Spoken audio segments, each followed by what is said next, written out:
Hello friends, welcome to the selection classes. I am Vivek Kumar Sharma. आपका स्वागत करता हूँ, अभिनंदन करता हूँ, वेलकम करता हूँ द सिलेक्शन क्लासेस में। उम्मीद कर रहा हूँ कि आप सब लोग बहुत अच्छे होंगे। आपकी जो तैयारी है, आप किसी भी जॉब की तैयारी कर रहे हैं वो अच्छे से कर रहे होंगे। और काफ़ी समय बाद मैं यूट्यूब पर वापस आया हूँ और आज की जो क्लास है सिंपल इंटरेस्ट, जैसा कि इसके नाम से पता चलता है इतना सिंपल है कि यदि आप इसके बेसिक जानकारी को एक बार बेसिक जो फॉर्मेट है उसको समझ लेंगे तो आपके लिए ईजी हो जाएगा चैप्टर को समझना और उसके क्वेश्चंस को इजी करना और भी इजी हो जाएगा। तो यदि आपने अभी तक चैनल को नहीं करा है सब्सक्राइब तो प्लीज़ इसको सब्सक्राइब कर लेना और जो चैनल का लिंक है अपने दोस्तों के बीच में इसको शेयर कर देना, व्हाट्सएप ग्रुप पे, फेसबुक ग्रुप पे या फिर कोई भी ग्रुप जिसमें आप एंगेज हैं। ठीक है, तो चलिए बात करते हैं आज की क्लास की। और टेलीग्राम ग्रुप भी आप ज्वाइन कर सकते हैं और इंस्टाग्राम पर भी फॉलो कर सकते हैं। सारी की सारी जो बातें हैं वो डिस्क्रिप्शन में आपको मिल जाएंगी या फिर स्क्रीन के नीचे चल रहा होगा मैटर, उसमें आप जानकारी देख सकते हैं। तो आज का चैप्टर बात करते हैं सिंपल इंटरेस्ट। जैसे इसके नाम से पता चलता है साधारण ब्याज, जिसको हिंदी में बोलते हैं। तो ब्याज दो प्रकार की होती है, एक चक्रवर्ती होती है, एक साधारण ब्याज होती है। तो आज हम साधारण ब्याज के ऊपर ज़्यादा फोकस करेंगे और आने वाली क्लासेस में कंपाउंड इंटरेस्ट को भी समझेंगे, जिसको चक्रवर्ती ब्याज बोलते हैं हिंदी में। तो साधारण ब्याज का एक बेसिक फॉर्मूला आपने पढ़ा होगा, but I believe in formula free mathematics. आपको फॉर्मूला सिर्फ देखना है, समझना है, बट उसको अप्लाई नहीं करना। अप्लाई क्या करना है वो मैं आपको बताता रहता हूँ और आज भी कुछ ऐसी बातें बताऊंगा जिससे आपके सवाल बहुत आसानी से और बहुत इजीली हो जाएंगे।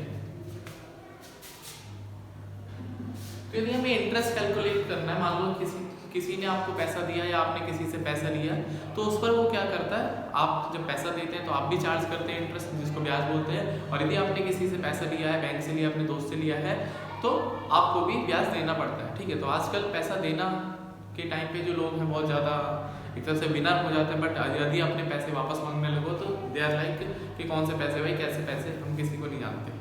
तो पैसे उतने ही दीजिए जितने आप ये सोच सकते हैं कि यार ये मेरी जेब से गए, एक तरह से नुकसान ही समझिए उसको। ठीक है, तो ये बात करते हैं इंटरेस्ट की। तो इंटरेस्ट का सिंपल सा एक फॉर्मूला होता है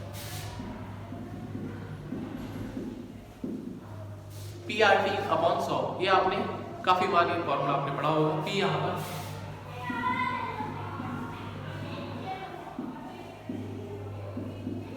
P हमारा प्रिंसिपल है,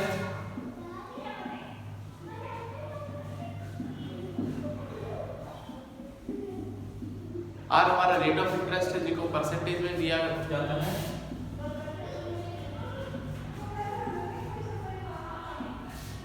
T हमारा समय है जो कि ईयर्स में, वर्षों में दिया गया होगा। यदि नहीं दिया गया वर्षों में तो आपको उसको वर्ष में बनाना है। ठीक है, जैसे 6 महीने में आधा साल होता है तो आपको सवाल करते वक्त साल पे ज़्यादा फोकस करना है।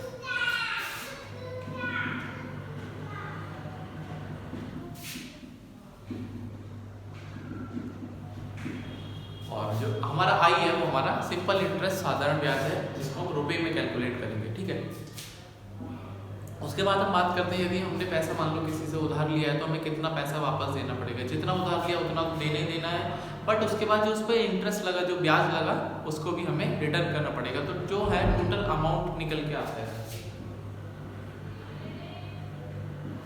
तो अमाउंट क्या होता है, मूलधन, हिंदी में मूलधन बोलते हैं प्रिंसिपल को, और इंटरेस्ट। तो अमाउंट बराबर होता है प्रिंसिपल प्लस इंटरेस्ट। ठीक है, इतनी बातें आपने पहले फॉर्मूले में कहीं ना कहीं किसी किताब में पढ़ी होंगी, बट ये आपको यूज नहीं करना है। सिंपल आपको एक बार इसको मतलब याद रख सकते हैं, रखिए, ना रख सकते हैं मत रखिए, कोई ज़रूरी नहीं है। हम और भी तरीके हैं जिससे हम सवालों को सॉल्व करेंगे। ठीक है, तो यदि आप इसको नोट करना है नोट कर लीजिए।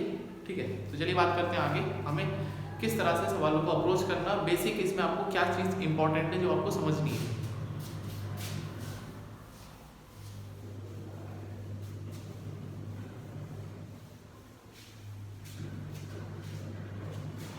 तो यदि हम बात करते हैं, मान लेते हैं किसी व्यक्ति ने 2 साल के लिए 10% पर पैसा लिया।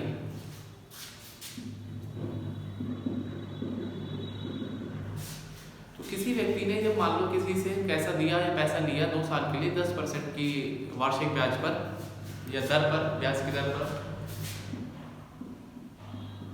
तो हमें आर इफेक्टिव मतलब जो नेट रेट है, नेट रेट ऑफ इंटरेस्ट है, वो आपको पता होना चाहिए। वो कैसे कैलकुलेट कर सकते, क्योंकि सिंपल जो इंटरेस्ट है वो हर साल उतना ही रहता है, उसमें कोई तब्दीली या कोई बदलाव नहीं आता है। यदि हम 10% आज की बात करें तो अगले साल भी वो 10% ही रहेगा, तो जो उसका नेट जो एक तरह से रेट ऑफ इंटरेस्ट आएगा वो 20% आएगा 2 साल के लिए। लेकिन कंपाउंड इंटरेस्ट में 10% और 10% 2 साल के लिए 20% नहीं होता, ये 21% होता है। कंपाउंड इंटरेस्ट को दोस्तों दुनिया का 8वां भी अजूबा भी बोलते हैं, it is power of compounding. जब हम कंपाउंड इंटरेस्ट पढ़ेंगे तो उसके बारे में ज़्यादा बेहतर से डिस्कस करेंगे, बट अभी के लिए हम समझते हैं कि यदि हमने सिंपल इंटरेस्ट पर पैसा लिया या पैसा दिया तो जो नेट रेट ऑफ इफेक्ट है, मतलब कितना रेट ऑफ इंटरेस्ट हमें एक तरह से उस पर लगेगा, जो इतनी ब्याज कितने दर से लगेगी,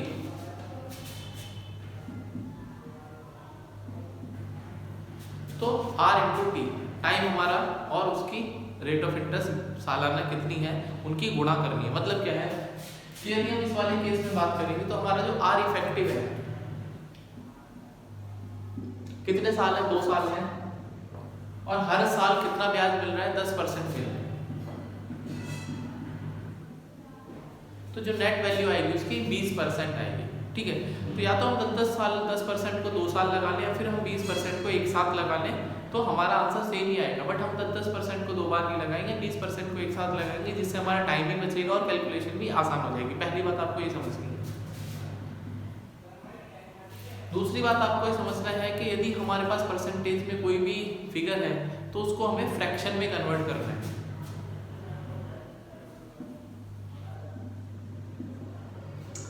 परसेंटेज को भिन्न में हमें तब्दील करना है या बदलना है। ठीक है, मान लो यहाँ पर हमारा 20% आया, तो 20% की जो फ्रैक्शन वैल्यू होती है, आप यदि तैयारी कर रहे हैं तो आप सबको पता होगा 1/5 होती है। तो दोस्तों आपको समझना यह है कि जो यहाँ पर जो हर वाला पार्ट है, जिसको इंग्लिश में डिनोमिनेटर बोलते हैं, डिनोमिनेटर की जो वैल्यू होती है वो प्रिंसिपल वैल्यू को बताती है।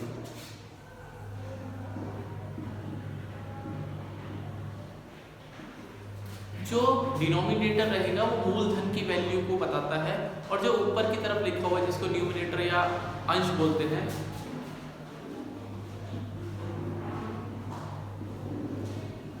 ये हमें ब्याज के बारे में जानकारी देता है। मतलब ये दोनों का अनुपात है। यदि मैं 5 रुपए लगाऊंगा तो मुझे 6 रुपए देने पड़ेंगे, या फिर मैं 5 रुपए यदि मैंने किसी से उधार लिया तो 6 देने पड़ेंगे। यदि 5 मैंने लगाया तो मुझे 6 वापस मिलेंगे। 6 क्यों मिलेंगे? क्योंकि 1 रुपए का आपको ब्याज देना है या लेना है। ठीक है, 1 रुपया हमें ये बताता है कि उस अमाउंट पर ब्याज कितनी है, और ये अनुपात है, ये एक्चुअल वैल्यूज नहीं है दोस्तों, सिंपल ये एक रेशो वैल्यूज है। ठीक है, क्योंकि हम प्रिंसिपल, इंटरेस्ट और अमाउंट, प्रिंसिपल, इंटरेस्ट और अमाउंट, ठीक है, तो इस केस में प्रिंसिपल हमारा 5 है, इंटरेस्ट हमारा 1 है, तो जो हमारा अमाउंट है वो कितना हो जाएगा? अमाउंट होता है प्रिंसिपल प्लस इंटरेस्ट।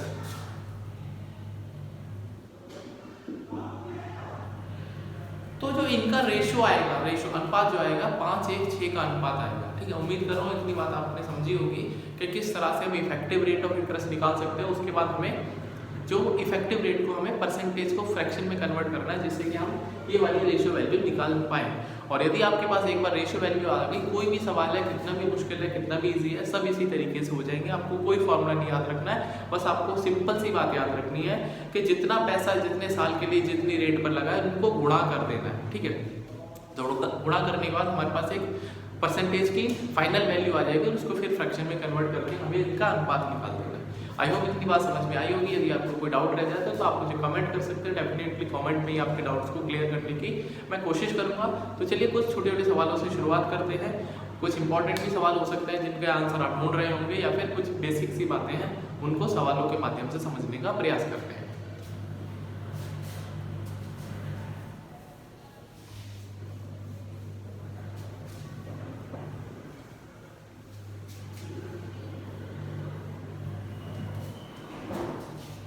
तो एक छोटा सा एग्जांपल लेते हैं। तो पहले मान लेते हैं पहले 3 साल के लिए जो हमारा रेट ऑफ इंटरेस्ट है वो 6% है,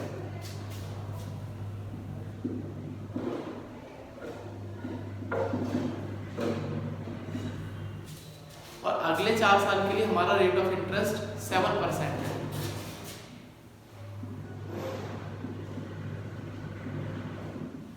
और यदि हम अपने पैसे को मतलब ऊपर 4 साल से ऊपर लगाते हैं, मतलब टोटल हमारे पास 7 साल हो गए, 3 और 4 साल, ठीक है। तो 7 साल से यदि हम ऊपर लगाते हैं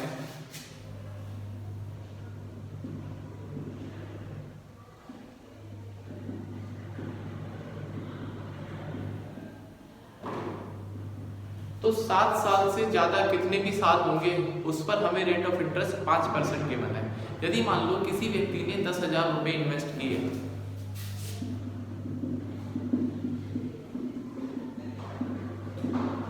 किसी व्यक्ति ने 10,000 रुपए अपने निवेश किए, तो उसको 10 साल बाद कितना इंटरेस्ट मिलेगा हमें ये बताना है, ठीक है।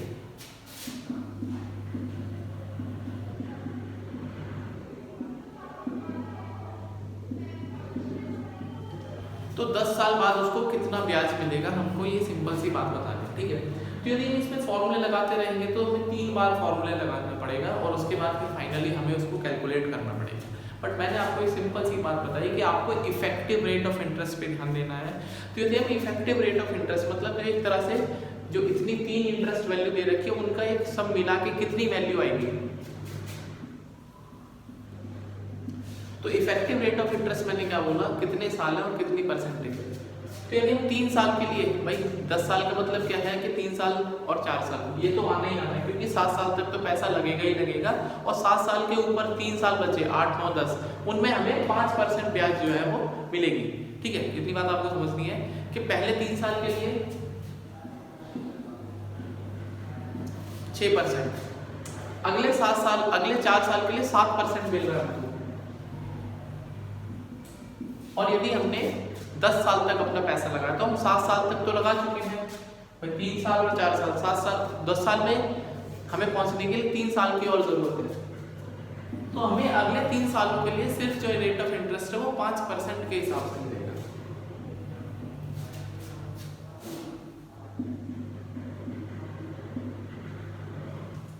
भाई यहाँ तक हम लोग 7 साल तक पहुंच चुके हैं, हमें 10 साल तक पहुंचना है। तो 10 में से 7 में 3 साल तक हमें कितना रेट ऑफ इंटरेस्ट मिलेगा, सिर्फ और सिर्फ 5% मिलेगा, यहाँ पर गिवन है। 7 साल से ऊपर जितना भी साल रहेंगे उसमें हमें 5% के हिसाब से पैसे पे ब्याज मिलेगा।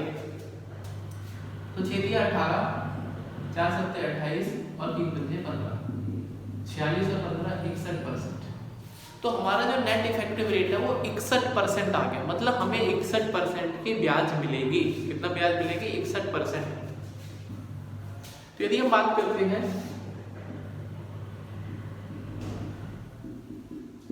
तो 61% की फ्रैक्शन वैल्यू होती है दोस्तों 61/100। तो मैंने आपको बताया था जो नीचे वाली वैल्यू होती है प्रिंसिपल होता है, जो ऊपर होता है वो इंटरेस्ट होता है। तो 100 रुपए की वैल्यू सवाल में दोस्तों 10,000 रुपए दे देते हैं, क्योंकि प्रिंसिपल होता है कितना आपने निवेश किया। तो यदि आप 100 रुपए निवेश करेंगे तो 61 रुपए आपको मिलेंगे। तो यदि आप 10,000 रुपए निवेश करेंगे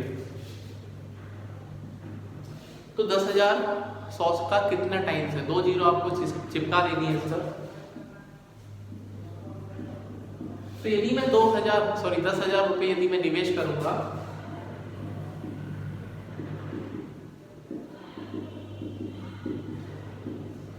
तो 6100 रुपए का मुझे ब्याज मिलेगा। उम्मीद कर रहा हूँ इतनी बात आपने समझ में आ गई होगी। मुझे समझाने में थोड़ा समय लगा, बट यदि आप इसको एक बार फॉर्मूले को प्रॉपरली रिवाइज कर लेंगे और आपको ये समझ में आ जाएगा कि इफेक्टिव रेट ऑफ इंटरेस्ट की क्या वैल्यू है, उसकी क्या इंपॉर्टेंस है, तो यकीन मानिए आपके बड़े से बड़े सवाल बहुत आसानी से सॉल्व हो सकते हैं। उम्मीद कर रहा हूँ कि ये बात आपको समझ में आ गई होगी। आप वीडियो को रिवाइज या एक तरह से फ्लैशबैक में जाके देख सकते हैं। यदि आपको कोई डाउट रह जाता है फिर भी तो आप मुझे कमेंट कर सकते हैं। तो चलिए कुछ सवाल करते हैं जो कि पिछले एग्जाम्स में कुछ आए हुए हैं, और सवाल आपकी स्क्रीन पर आएगा। आपको स्क्रीन को पॉज करके पहले खुद से ट्राई करना है, और यदि नहीं हो पाता है तो उसका सॉल्यूशन देखना है, बेस्ट सॉल्यूशन की बात करें। तो चलिए पहला सवाल आपकी स्क्रीन के ऊपर आ चुका होगा।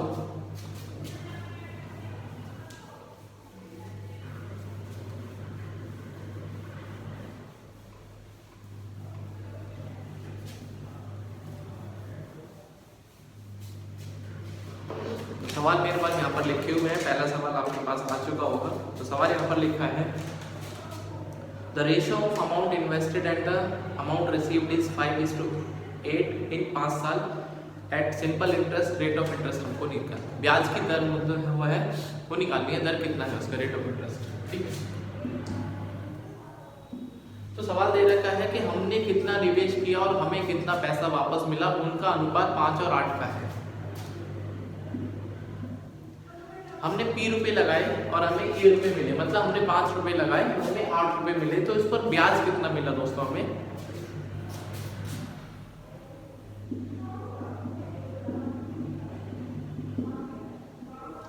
तो हमें एक तरह से 3 यूनिट का या 3 रुपए का ब्याज मिला। वो कितने साल में मिला, ये हमें 5 साल की बात कर रहे हैं, ये हमें 5 साल की बात कर रहे हैं। ठीक है, तो यदि हमें 3 रुपए का ब्याज मिलता है, और ब्याज दोस्तों हमेशा ओरिजिनल वैल्यू पर कैलकुलेट किया जाता है, तो हमने 5 रुपए लगाए थे, हमने कितने रुपए लगाए थे दोस्तों, 5 रुपए लगाए थे, तो हमें 3 का ब्याज मिला 5 पर, तो ये कितना परसेंट हो गया, ये 60% हो गया, मतलब हमें टोटल 60% जो है इंटरेस्ट मिला है 5 सालों में, तो 5 सालों में 60% मिला हमको भाई, हमको 5 सालों में 60% मिला है, तो हमको 1 साल में कितना मिलेगा,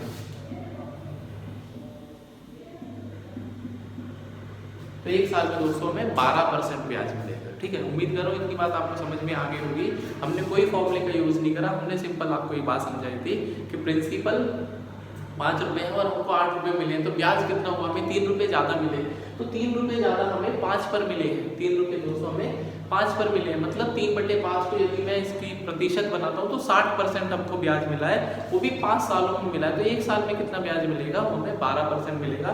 तो हमसे वार्षिक जो ब्याज की दर है वो पूछी गई थी, जो कि 12% है। उम्मीद कर रहा हूँ इतनी बात आपको समझ में आ गई होगी। यदि आपको कोई डाउट है तो प्लीज मुझे कॉमेंट कर सकते हैं। चलिए सवाल नंबर 2 की तरफ बढ़ते हैं।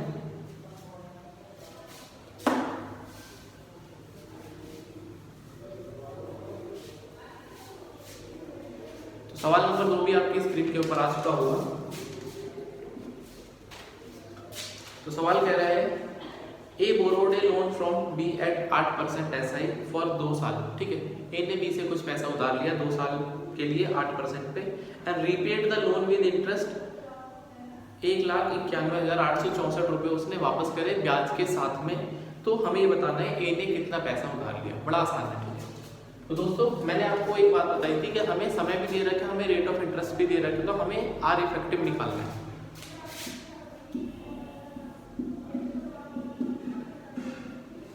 तो हमें 2 साल के लिए पैसा लिया है और 8% की उसकी ब्याज की दर है, तो टोटल हमें 2 साल बाद कितने % ब्याज देनी पड़ेगी, तो 16% दोस्तों हमें ब्याज देनी पड़ेगी इस केस में। और 16% की जो फ्रैक्शन वैल्यू होती है 4/25 होती है, क्योंकि 1/25 की वैल्यू 4% के बराबर होती है, तो 16% हो जाएगा 4/25। उम्मीद कर रहा हूँ इतनी बात आपको समझ में आई होगी। क्योंकि हमारा प्रिंसिपल 25 है, तो इंटरेस्ट कितना होगा 4 होगा, और अमाउंट कितना होगा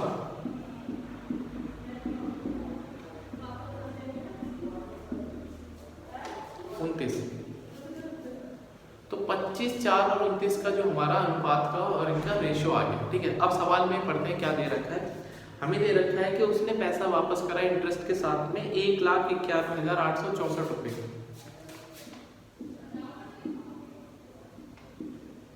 तो उसने कितने पैसे वापस करे, उसने 29 अनुपात की वैल्यू 1,91,864 रुपए वापस करे, तो 1 यूनिट की वैल्यू कितनी आएगी, और हमें पी की वैल्यू पूछिए कि कितना अमाउंट उसने लोन में लिया।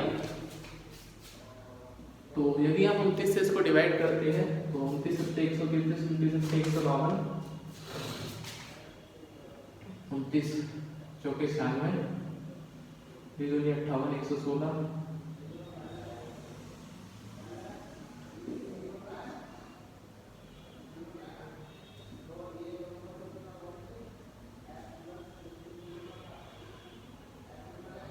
तो 29 सिक्के 174 होता है, 17 बचेगा। 29 सिक्के 174 होता है, मुझसे 4 बचेगा, 29 से कम 29, फिर यहाँ पर 17 बचेगा, 29 सिक्के। तो 1 यूनिट की वैल्यू दोस्तों आ गई यहाँ पर 6616 रुपये। 6616 रुपये। अब प्रिंसिपल हमको निकालना है। प्रिंसिपल हमारा 25 यूनिट है, तो 25 यूनिट की वैल्यू 66 से 16 से मल्टीप्लाई करेंगे, तो 25 का 150, 25 से 25 से 15 40, 25 का 150 और 4 154 और 25 का 150 15 165। तो उसने 1,65,400 रुपये उसने उधार लिए थे और उसके बाद उसको चुकाया तो 1,91,000 हो गए। मतलब हमारे पास, यदि मैं इस सवाल में ब्याज पूछ लेता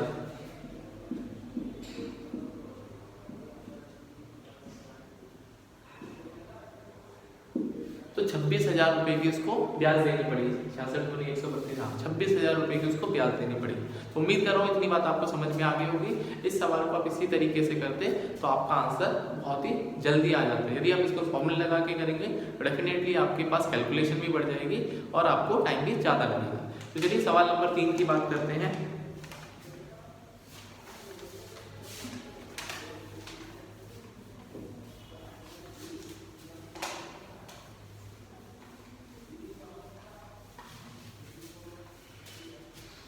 तो सवाल नंबर 3 आपकी स्क्रीन के ऊपर आ चुका होगा और ये कह रहा है a certain sum is invested at SI at y%। एक सम जो है किसी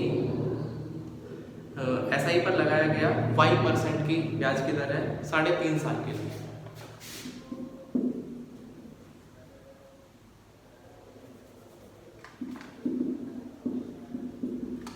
ठीक है, और यदि जो हमारा रेट ऑफ इंटरेस्ट है वो y + 4% होता, समय उतना ही रहता,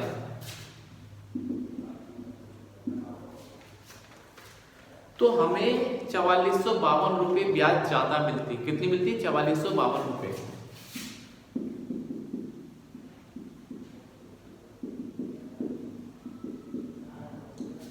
₹4452 हमें ज्यादा मिलता यदि हम इसको यहाँ पर लगाते, 4% हमें एक्स्ट्रा लगाते तो हमें 4452 रुपये ज्यादा मिलते। तो हमसे पूछा है कि उसमें प्रिंसिपल अमाउंट कितना है। ठीक है, तो यदि हम इस सवाल को देखेंगे तो हमारे पास अननोन आ गया यहाँ पर y की वैल्यू। तो कुछ बच्चे होंगे पहले यहाँ पर y की वैल्यू को सॉल्व करेंगे, उसके बाद इस सवाल में p की वैल्यू निकालेंगे। ठीक है, बट हमें ऐसा नहीं करना। मैंने आपको एक सिंपल सा लॉजिक बात बताया, आपको ये समझना है, थोड़ा सवाल के बारे में सोचना है। बच्चा क्या होता है, सवाल देखते ही सॉल्व करना शुरू कर देता है। पहले उस पर एक आध सेकंड, कम से कम 10 सेकंड सोचने का समय रखिए, और जब आप सोचने की वैल्यू को बढ़ाएंगे तो डेफिनेटली आपकी ऑब्जर्वेशन और आपकी थिंकिंग पावर बढ़ जाएगी। तो यहाँ पर एक बात नोटिस करने वाली है कि पहले भी y% था और अब y में 4 और जुड़ गया। तो जो हमारा 4452 रुपये आया है वो 4% की वजह से आया। तो 4% पैसा हमने 3.5 साल तक ज्यादा लगाया। भाई पहले भी 3.5 साल तक लगा रहा था, y% लगा रहा था, अब मैं 3.5 साल तक ही लगा रहा हूँ, लेकिन y में 4% और लगा रहा हूँ, जिसकी वजह से मुझे कुछ ज्यादा पैसे मिल रहे हैं। तो इसका मतलब क्या है कि 4% और 3.5 साल को यदि मैं नेट परसेंटेज निकालता हूं तो 14% मुझे ज्यादा पैसे मिल रहे हैं। बात समझ में आई आपको? भाई आपने 4% के हिसाब से 3.5 साल तक ज्यादा पैसे लगाए तो आपको 14% ज्यादा पैसे मिलेंगे। और इस सवाल में 14% की जो वैल्यू है दोस्तों 4452 रुपये दे रखी है। यदि हमें 1 यूनिट की वैल्यू 1% निकालेंगे तो 14 की 42 और 2 आएगा यहाँ पे 14 112। तो 1% की वैल्यू 318 है और प्रिंसिपल कितना होता है? 100% होता है।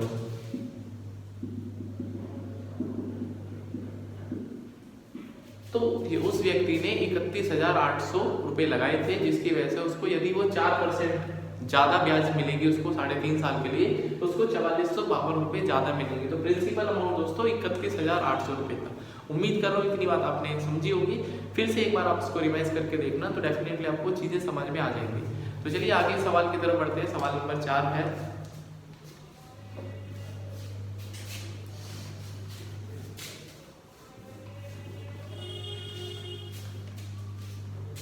आप यकीन मानिए मतलब बहुत इंटरेस्टिंग और बहुत आसान सा चैप्टर है और बच्चे पता नहीं इसमें परेशान हो जाते हैं। हाँ, एक और सवाल खूबसूरत कह रहा है एक सम बिकम 79/16 टाइम्स इन 35 साल। ठीक है,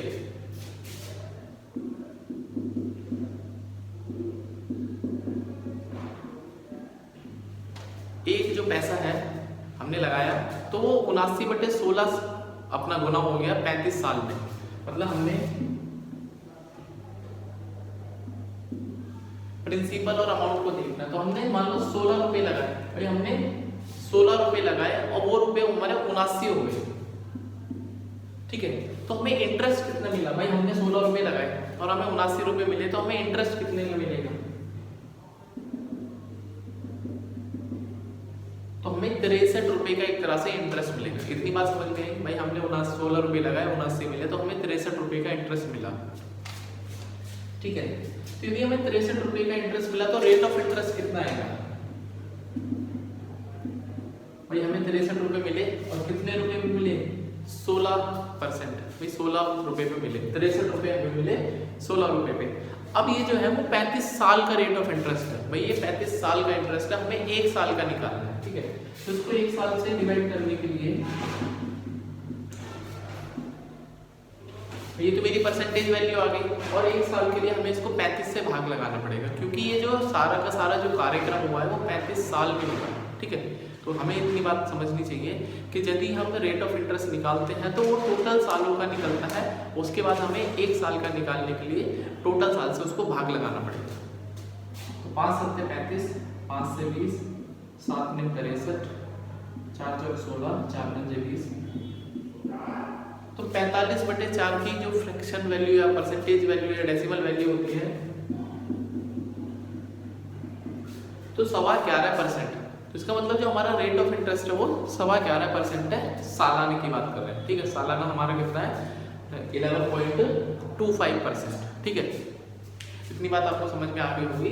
तो यदि हम सालाना 11.25% के हिसाब से किसी को पैसा देंगे, किसी से पैसा लेंगे, तो 35 साल बाद वो पैसा जो है वो 79/16 गुना हो जाएगा खुद का। तो चलिए सवाल नंबर 5 की तरफ हम बढ़ते हैं।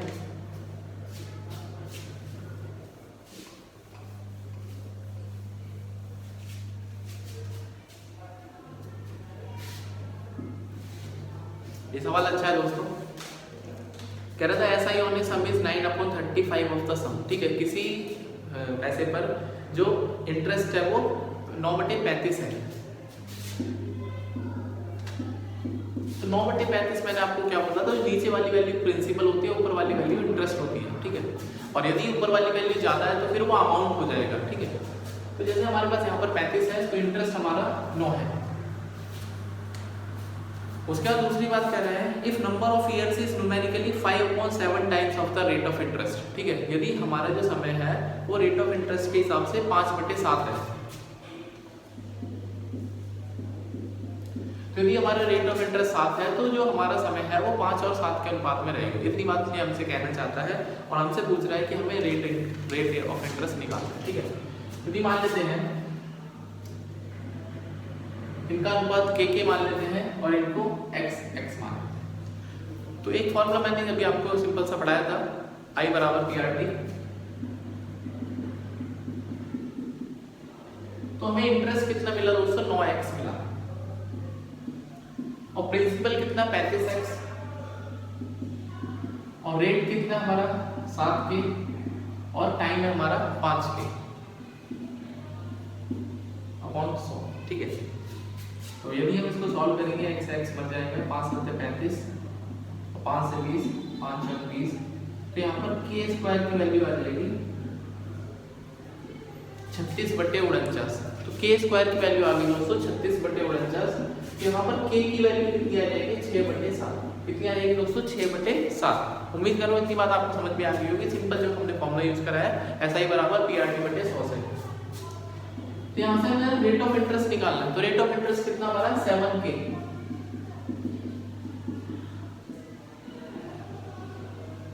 तो 6% हमारा दोस्तों वार्षिक ब्याज की दर है। आई होप इतनी बात भी आपको समझ में आ गई होगी। 1-2 सवाल और करते हैं, उसके बाद इस वीडियो को कंप्लीट करते हैं।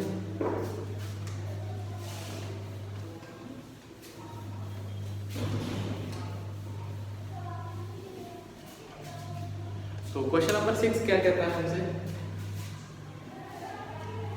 Eight what rate a sum will be double in 12.5 साल। किस ब्याज की दर पर जो हमारा पैसा है वो दुगना हो जाएगा 12.5 सालों में, ठीक है। भाई हमें पैसा P से 2P करना है, ठीक है, हमें डबल करना है पैसा 12.5 सालों में।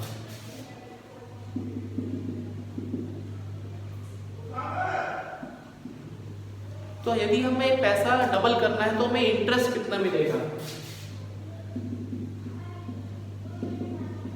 तो हमें P का इंटरेस्ट मिलेगा, हमें दोस्तों P का इंटरेस्ट मिलेगा जब भी हम रेट परसेंट निकालते हैं, ठीक है। तो जब भी हम रेट परसेंट निकालते हैं वो सारे समय का आता है, और यदि हमें 1 साल का निकालना है तो सारे समय से उसको भाग लगाना है। मतलब क्या है, यदि हम यहाँ पे रेट ऑफ इंटरेस्ट निकालना है तो हमें ब्याज मिली P, और किस पर मिली, P पर मिली।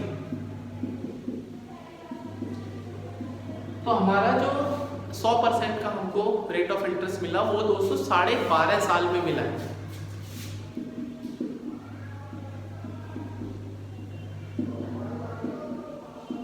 तो 1 साल में हमको कितना मिलेगा,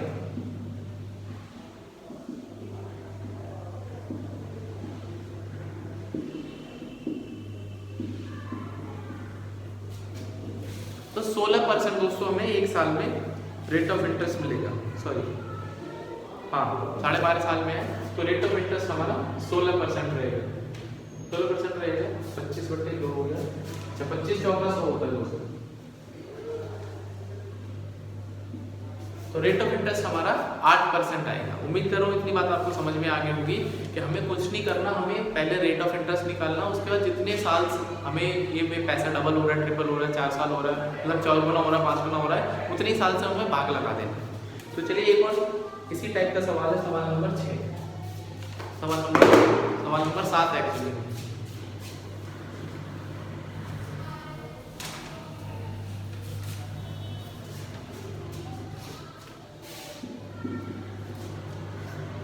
इन हाउ मेनी ईयर्स, कितने समय में एक जो अमाउंट है वो खुद का 5 गुना हो जाएगा 16% की यदि हमारी ब्याज की दर है। तो पैसा 5 गुना करना, P से 5P करना, तो इंटरेस्ट कितना चाहिए आपको, इंटरेस्ट हमको चाहिए 4P का, कितना चाहिए 4P। तो यदि मैं रेट ऑफ इंटरेस्ट की बात करूंगा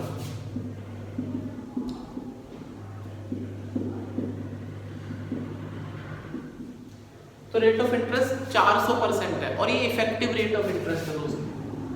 यहां से जो निकल के आएगा वो इफेक्टिव रेट, मतलब जो है वो इफेक्टिव रेट ऑफ इंटरेस्ट है 16, मतलब जो टोटल की रेट ऑफ इंटरेस्ट है वो 16 कह रहा हूँ, जो हमारी इफेक्टिव रेट ऑफ इंटरेस्ट है वो 400% है। तो मैंने आपको एक बात बताई थी कि जो इफेक्टिव रेट ऑफ इंटरेस्ट होता है वो कितना समय है और वार्षिक कितनी है, T × R के बराबर होता है। तो यहाँ पर दोस्तों ये इफेक्टिव रेट हमारी 400% है, और वार्षिक कितनी है, 16 है। वार्षिक कितनी परसेंटेज है, 16%। यहाँ से टाइम कितना आ जाएगा, टाइम कितना आएगा, 400/16 है।